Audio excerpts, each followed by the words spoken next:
Agar sog'liqingizni o'ylaydigan bo'lsangiz, nonushta. Assalomu alaykum aziz do'stlar. Men bugun ertalab bitta заявление qildimki, что men bugun dietologiya bo'yicha qisqacha bir leksiya o'qib beraman. Lekin bu leksiyam shunaqa leksiyaki, afsuski ko'pchilik dietologlarni nuqtai nazardan ularga mos kelmaydigan variantdagi leksiya hisoblanadi. Bu leksiyamizni ovqatlanish tartibi bo'yicha. Ovqatlanish tartibi.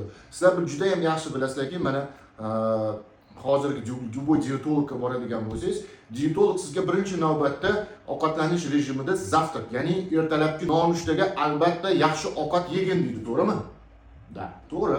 Demak, nonushtaga siz o'rgangansiz, tvorog yeyish обязательно, sariyog', non, qazi, kimdir qarta ham qo'shadi, kolbasa, sosiska, tuxum, zo'r. Endi bu shikarni zavtrak hisoblanadi.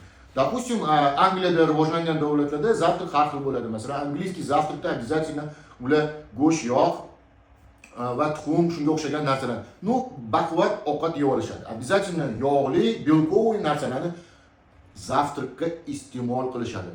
Ikkinchi, dietolog sizga maslahat beradigan narsa bu obedni o'rtog'ing bilan bo'lish, kechqurungi ovqatni dushmaningga ber deydi.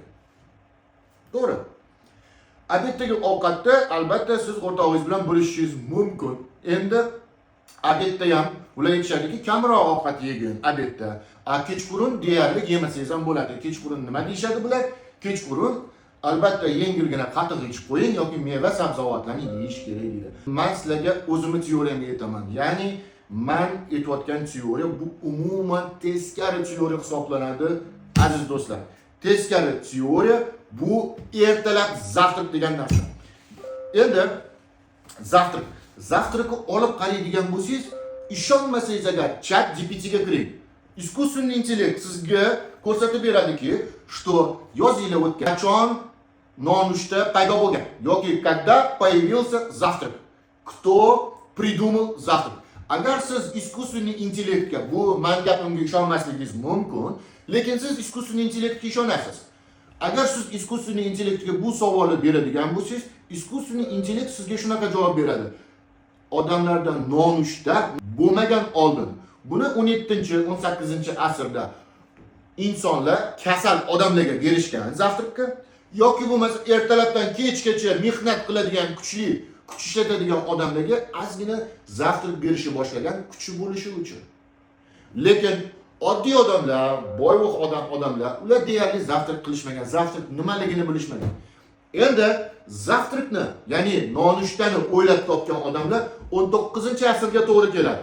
19-asrda demak amerikaliklar bu qanaqadir jugut sohasigami, yevreylarmi kimdir o'ylab topganki, zavtrakda xlopya yeyish kerak. Ya'ni har xil narsalarni solib zavtrak qilish shart degan narsani o'ylab topishganda, zavtrakka hozirgi kunda bu o'ylab topishgan o'sha xlopya rosa ketishni boshlagan, odamlar xlopyalarni yeyishni boshlagan. Xlopya bu bilasiz nimaligini. Demak, o'sha jo'xorini ham maydalaydi, bug'doy yechmang va hammasini maydalaydi, maydalab polzagotовка qiladi. Polzagotовкani sizga nonushtaga berishadi, sotishadi. Asosiy bu zavtrakni paydo bo'lishida biznes, ya'ni ekonomika turgan. Ya'ni odamlar o'sha zavtrakka tez tayyor bo'ladigan ovqatni olib yeyishi uchun maxsus korobkalarda sotishgan, kilolab sotishgan va bundan juda katta foyda, juda katta biznes qilishni boshlagan. Yana bir bor aytaman, zavtrak insonlarda bo'lmagan. Demak, zavtrakni asosida paydo bo'lishini asosida turgan narsa bu biznes. Hozirgi kunga kelib bizning zavtrakimiz bu qazi boshlandi, kolbasa, sosiska, tuxum va hokazo shunchalik mahsulotlar borki, sizni zavtrakingizga, nonushtangizga dasturxoningiz to'la to'kis turadi. Hattoki oddiy ishchi, oddiy usta bo'lsa ham, oddiy odamlar uyida ham bir parcha non, sariyog', sut, ikkita tuxumni qovurib ertalab zavtrak qilishga o'rgatishadi. Lekin bu juda noto'g'ri. Ya'ni bor aytamanki, agar siz bemor bo'lmasangiz, bemor qayoqqa bemor? Demak, istashonli bemor. Ikkinchisi, bu doimiy ertalab soat 8dan yer chopib yoki ustachilik qilib, mehnat, kuchli mehnat sarflamasangiz, sizga zavtrak umuman keragi yo'q. Demak, yaxshilab eslab qoling. Sizga zavtrak umuman keragi yo'q. Demak, birinchi leksiyamiz bugungi zavtrak to'g'risida. Aziz do'stlar, agarda sizlar o'zingizning geningizga yozilgan, ya'ni DNKga yozilgan narsaga rioya qilaman desangiz, zavtrakdan отказ qilishingiz kerak. Zavtrakka siz ertalab o'zi aslida zavtrak degan narsa zavtra, ya'ni ertaga degan ma'noni bildiradi. Nonushta bu ertaga, o'rischa so'zdan zavtra, ya'ni bugun biza kechqurun tayyorgarlik qilib qo'yishimiz kerak zavtrishning ertalabki kunga yeyish uchun. Demak, zavtrikimizning ma'nosi shundan kelib chiqqan. Iltimos o'rtoqlar, yaxshilab tekshirib ko'ringlar meni gaplarimni. ChatGPT sizga yordamchi, искусственный intellekt yordamchi. Agar bu искусственный intellektga yana bir bor yozasiz, oldin 3-4-asrda odamlar zavtrik qilishganmi, nonushta qilishganmi? Искусственный intellekt sizga yozib beradi. 3-4-asrda odamlar nonushta qilmagan. Nonushta nimaligini bilishmagan.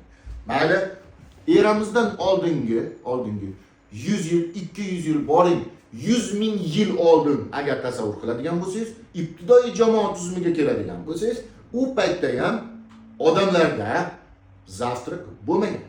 Ular hamma narsani ertalab turib o'zini ovga ketishgan. Faqat shu narsa. Ichishi mumkin bo'lgan narsa bu shirinliklarni ozgina yeb, ya'ni meva-cheva bo'lsa daraxtni olib, suvini ichib, keyin o'zini anaqasi bilan, gruppasi bilan, komandasi bilan, hujrasi bilan to'g'ri ovga ketib, ovlash uchun ketishgan. Azizlar, o'zingizlarni asranglar. Keyingi leksiyamda obed va kechqurungi ovqatlanish, undan tashqari organizmga nervus vagus nimaga kerak ekanligini, buni hammasini men sizlarga tushuntirib o'taman. Salomat bo'linglar. Agarda kimdagi bu zavtrik qilish kerak deydigan bo'lsa, пожалуйста, menga yozinglar, давайте обсуждение qilamiz.